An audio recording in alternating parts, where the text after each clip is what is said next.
Quand on imagine l'Irlande, on voit des visages clairs, des taches de rousseur et des cheveux roux qui resplendissent sous un ciel gris. Mais regardez de plus près le long des côtes occidentales, dans les petits villages face à l'Atlantique, et vous verrez quelque chose de différent, des cheveux noirs, un teint olivâtre, des yeux qui semblent contenir à la fois la mer et le soleil. On les a surnommés les Irlandais noirs. Pendant des siècles, on a tenté d'expliquer leur origine. Certains disaient qu'ils étaient les enfants d'Espagnols naufragés. D'autres croyaient que le sang viking s'était assombri avec le temps. Mais lorsque les scientifiques ont examiné leur ADN de plus près au-delà des mythes, ils ont découvert quelque chose de bien plus ancien et de bien plus étrange. Cachée dans le sang irlandais se trouve une signature génétique unique en Europe.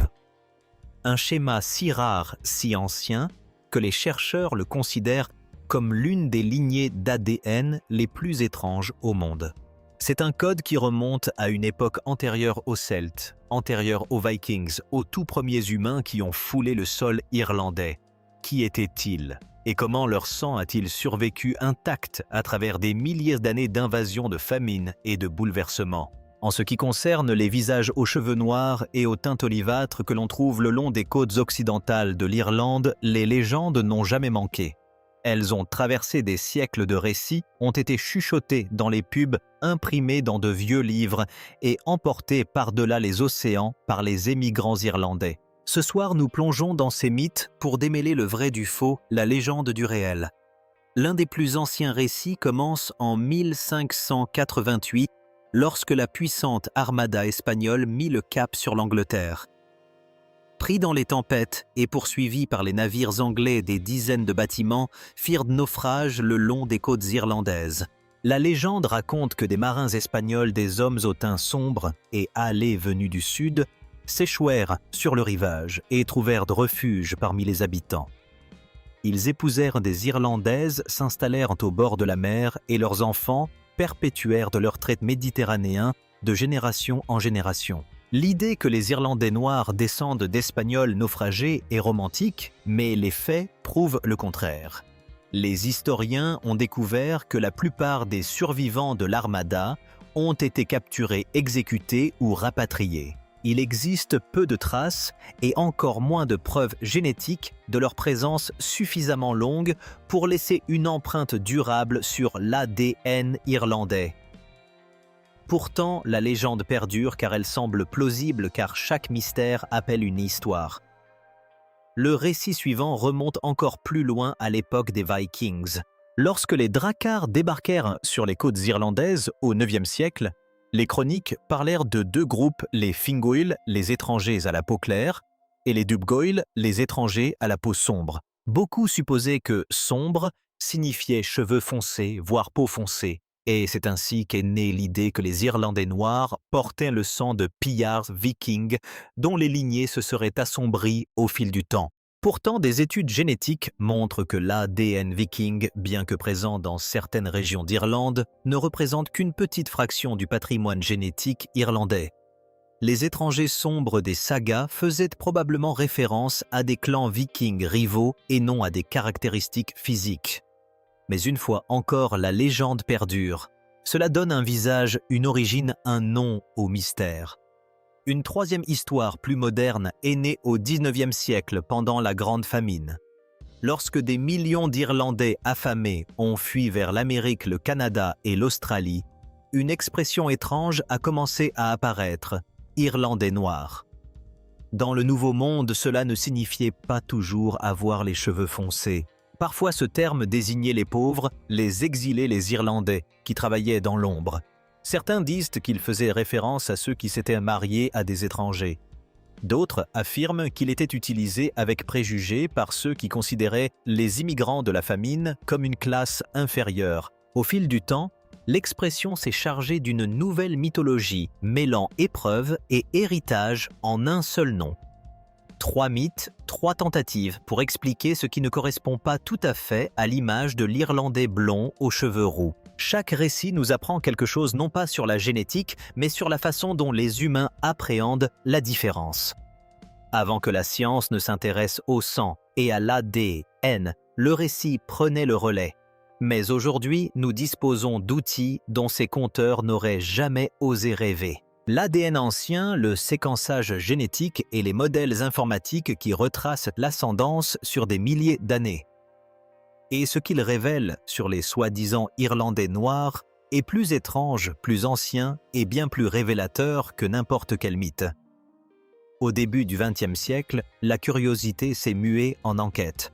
Les anthropologues, les historiens et les archéologues ont commencé à se demander si les os eux-mêmes ne recelaient pas quelque chose qui révélait la vérité. Tout a commencé par une simple observation. Dans l'ouest de l'Irlande de Galway à Kerry, des chercheurs ont constaté des différences physiques qui ne correspondaient pas aux stéréotypes celtiques habituels, visage légèrement plus large, teinte un peu plus foncée, cheveux plus foncés, yeux plus bruns que bleus. Il ne s'agissait pas de cas isolés, des communautés côtières entières présentaient ces caractéristiques. Les premiers anthropologues travaillant bien avant l'existence de la génétique ont tenté de cartographier ces caractéristiques comme indices de l'ascendance ancienne. Dans les années 1890, un ethnologue britannique du nom de Haddon a noté que l'Irlande n'était pas du tout homogène. Il décrivait les habitants de la côte ouest comme appartenant à ce qu'il appelait le type atlanto-méditerranéen de plus petite taille, au teint plus foncé mais toujours d'origine irlandaise marquée. D'autres ont suivi Bedo Ripley et plus tard Kuhn, tous affirmant que bien avant les Celtes et les Vikings, l'Irlande avait abrité des peuples plus anciens et à la peau plus foncée venus du sud, peut-être d'Ibérie ou même d'Afrique du Nord. Ces théories étaient audacieuses pour l'époque, mais sans ADN, elles n'étaient que conjectures assemblées à partir de formes de crâne et de folklore. Et le folklore irlandais était très riche. Les vieux contes parlaient des Firbolg, des Tuatha, des Danann et des Milésiens. Des peuples mystérieux auraient peuplé l'Irlande bien avant l'histoire écrite. Les Milésiens, selon la légende, venaient d'Espagne. Guerriers et nomades seraient les ancêtres du peuple irlandais. Les Firbolg étaient décrits comme petits sombres et forts, une description qui faisait écho à ce que les anthropologues constataient dans la réalité. Bien sûr, on ne peut pas se fier aux mythes comme à des données, mais en Irlande, ils recèlent souvent des fragments de mémoire, des échos déformés d'anciennes migrations à moitié oubliées depuis des milliers d'années. Au milieu du XXe siècle, l'archéologie s'est jointe à la recherche. Les sites funéraires ont commencé à raconter leur propre histoire. En 1903, la découverte d'une sépulture mésolithique à Mount Sandel dans le comté de Derry a révélé que des humains avaient vécu en Irlande il y a plus de 90 ans, bien avant l'arrivée des Celtes. Plus tard, des tombes néolithiques, comme celles de Newgrange et de Carrowmore, ont livré des restes squelettiques de personnes dont les traits, même au niveau osseux, semblent subtilement différents de ceux des Irlandais modernes. Les scientifiques ont mesuré les crânes, les mâchoires et les orbites. Ils ont établi des schémas comparant l'ouest de l'Irlande à l'Espagne, au Portugal et à la Bretagne. Les résultats pointaient systématiquement dans une seule direction vers l'ouest et le sud, comme si les ancêtres des Irlandais ne provenaient pas d'Europe centrale, mais avaient longé la côte atlantique suivant la mer. À la fin du XXe siècle, de nouveaux outils ont fait leur apparition, la datation au radiocarbone, l'analyse isotopique et enfin les premiers pas vers les tests génétiques. Et lorsque l'ADN a été extrait d'ossements irlandais anciens, quelque chose d'extraordinaire a commencé à se manifester. Les mythes avaient une vue juste sur un point. L'histoire a bien commencé par des naufrages et des traversées maritimes, mais pas par l'armada espagnole ni par les Drakkar Vikings. Elle a débuté des milliers d'années plus tôt, lorsque les premiers humains à atteindre l'Irlande ont traversé des eaux que personne n'avait osé franchir auparavant. Pendant la majeure partie du XXe siècle, les origines de l'Irlande sont restées un mystère. Les chercheurs débattaient de l'identité des premiers arrivants, les Celtes d'Europe centrale, ou des tribus plus anciennes venues d'Ibérie, mais tout a changé au début des années 2000.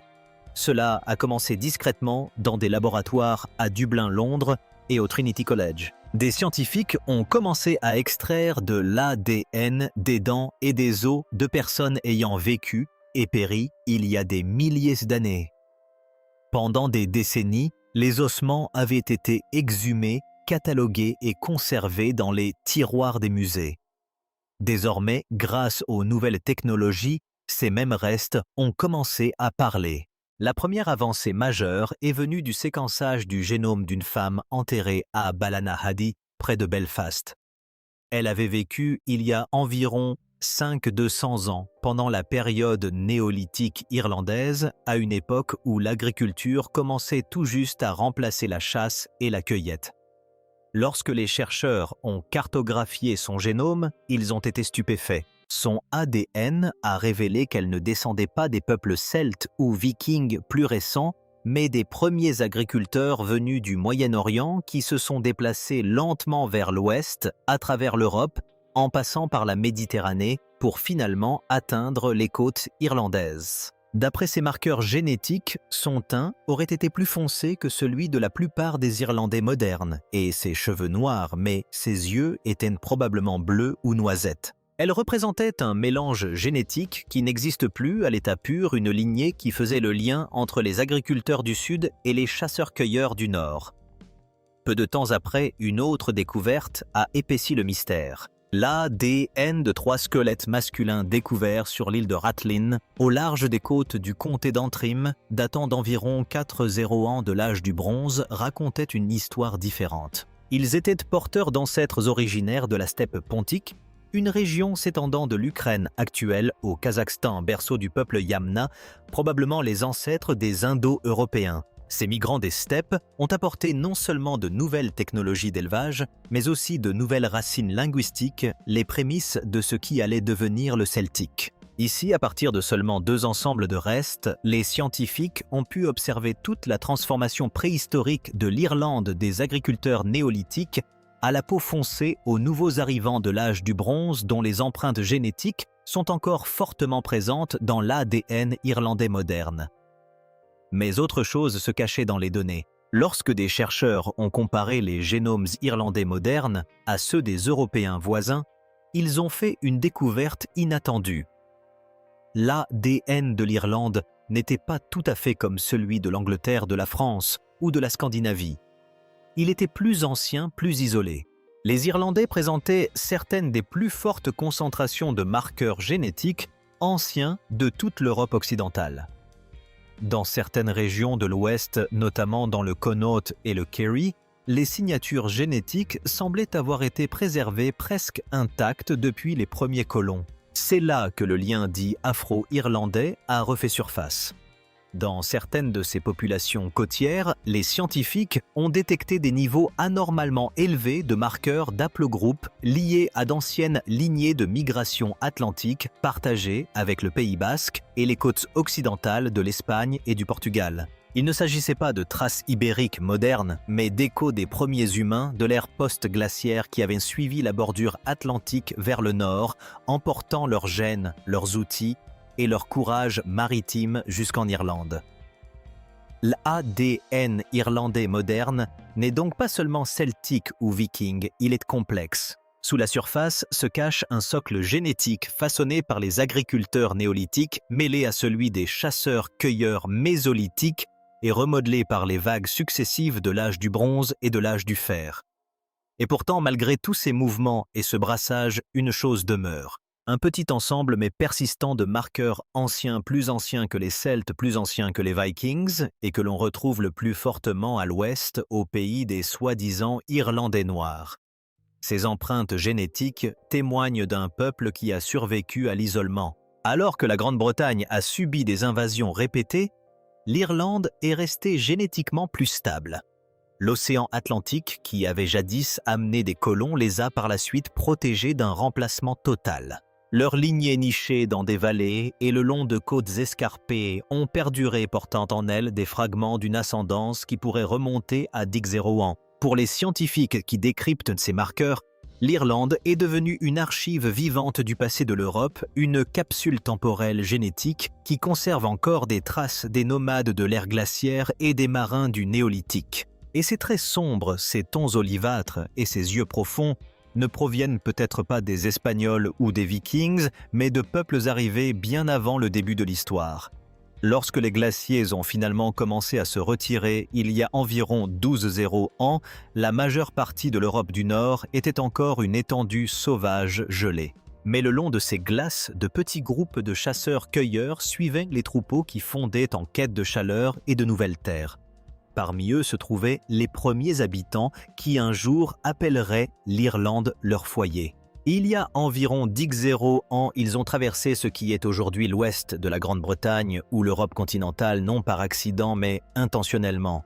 C'étaient des marins naviguant sur des eaux froides et grises bien avant que l'on pense que les bateaux existaient. Des archéologues ont découvert des vestiges de leur campement près du mont Sandel et du comté de Derry, de minuscules éclats de silex des coquilles de noisettes brûlées et de très faibles traces de feux de foyer. L'air était alors saturé de pin et de bouleau, et l'Irlande était une nature sauvage et indomptée. Mais c'est là que l'histoire prend une tournure inattendue. L'ADN extrait des ossements de ces premiers colons a révélé quelque chose d'étonnant. Leur signature génétique ne correspondait ni aux Celtes ni aux Vikings ultérieurs. Elle pointait plutôt vers le sud, vers une population qui vivait autrefois le long des côtes d'Espagne et du Portugal. Autrement dit, les premiers Irlandais n'étaient pas des envahisseurs venus du nord.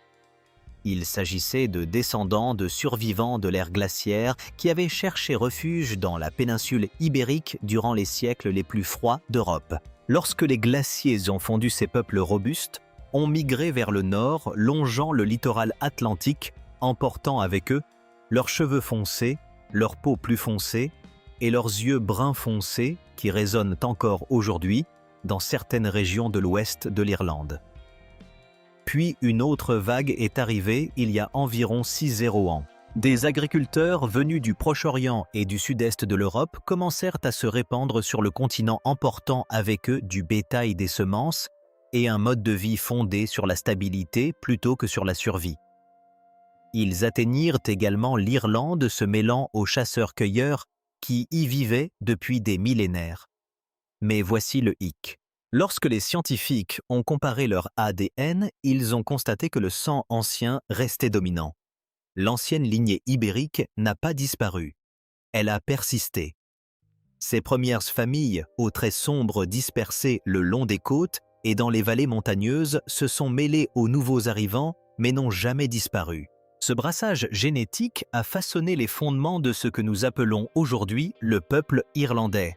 Et pourtant, au plus profond de leur génome, cet héritage de marins du Sud demeure un murmure d'un monde oublié plus ancien que les mythes celtiques, plus ancien que l'idée même d'Irlande. La terre avait commencé à façonner le peuple, mais bientôt le peuple façonnerait la terre.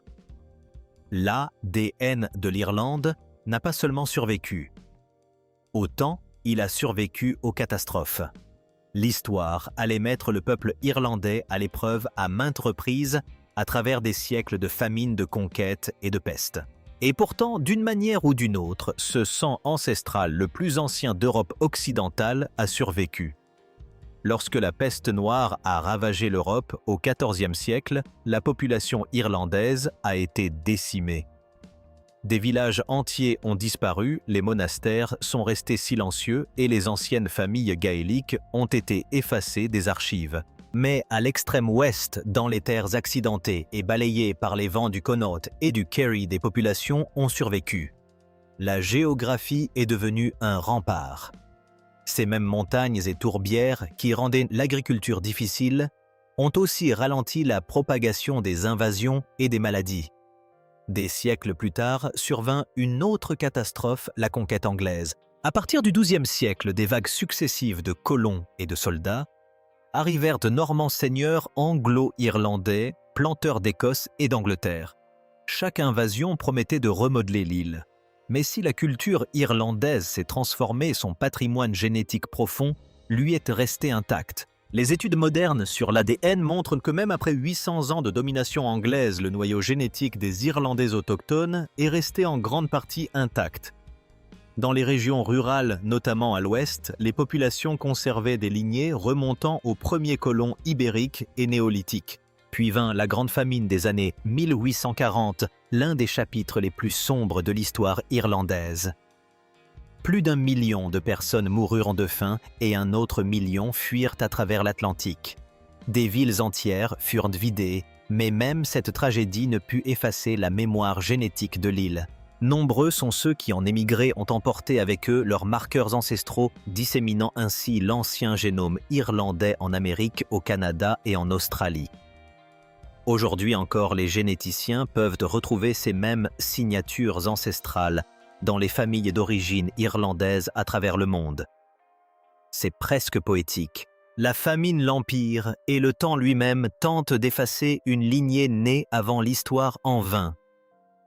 L'isolement de l'Irlande jadis, perçu comme une faiblesse, devint sa plus grande protection. L'ADN issu des navigateurs de l'ère glaciaire et des agriculteurs néolithiques demeura caché tel un germe attendant le printemps. Lorsque les scientifiques ont commencé à décoder les génomes irlandais au XXIe siècle, ils ne cherchaient pas seulement à retracer leurs origines, ils ouvraient une capsule temporelle. Chaque cellule portait en elle des murmures de milliers d'ancêtres remontant à des millénaires de survie, d'isolement et d'endurance silencieuse. Les résultats les ont étonnés.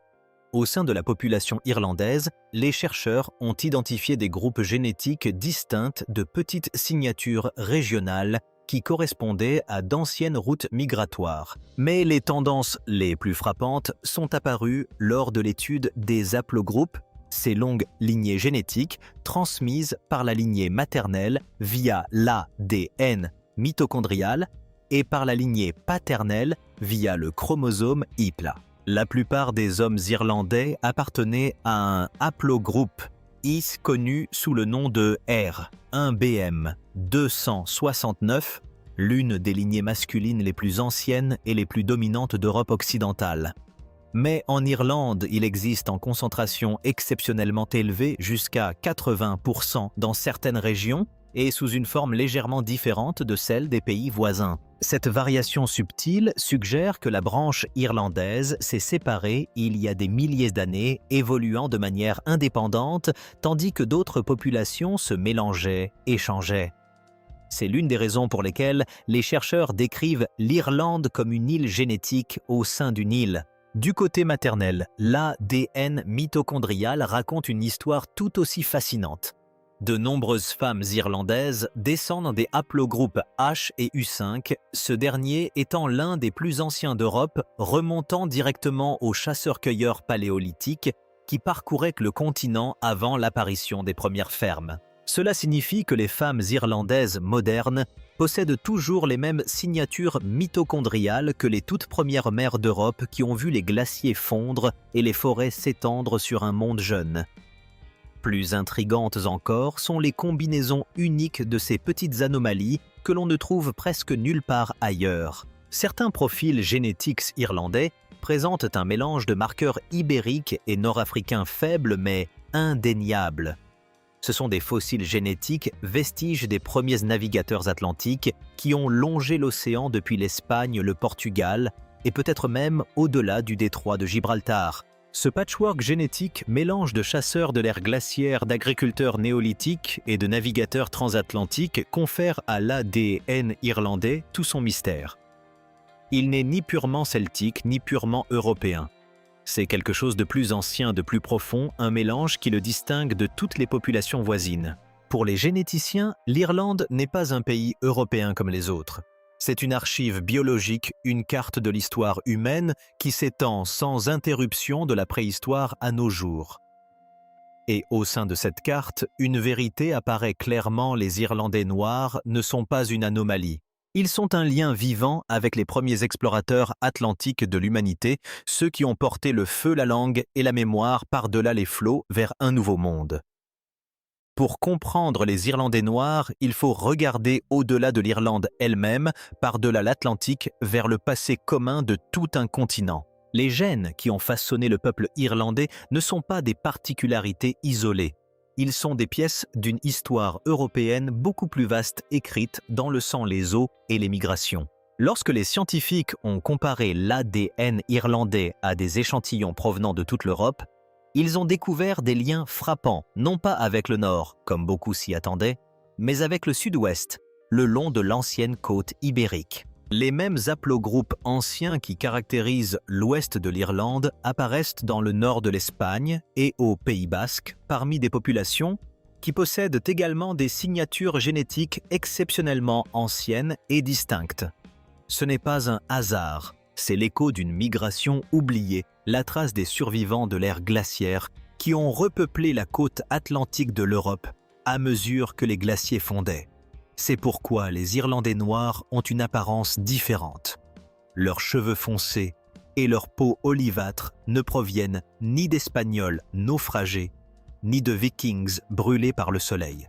Ils proviennent de ceux-là même qui furent jadis les Espagnols, ou plus précisément de ceux qui vivaient le long de l'ancien corridor atlantique bien avant même que les concepts d'Espagne ou d'Irlande n'existent. Ils furent les premiers nomades côtiers d'Europe se déplaçant au gré de la mer, emportant vers le nord leurs gènes, leurs mythes et leur résilience. Aujourd'hui, les généticiens considèrent l'Irlande et le Pays basque comme les deux extrémités d'un même voyage préhistorique. Ces deux populations portent en elles les traces d'une Europe disparue, celle des premiers chasseurs et des premiers agriculteurs, l'Europe d'avant les Indo-Européens, d'avant les Celtes, d'avant que l'histoire ne commence à s'écrire. Alors que signifie réellement Irlandais noir? Il ne s'agit ni de couleur, ni d'invasion, ni de mythe. Il s'agit d'endurance de la survie d'une lignée ancestrale qui a refusé de disparaître. Cela signifie que le génome irlandais renferme un chapitre de la plus ancienne histoire de l'humanité, la façon dont nos ancêtres se sont adaptés, ont persisté et ont transmis leur identité pendant des dizaines de milliers d'années.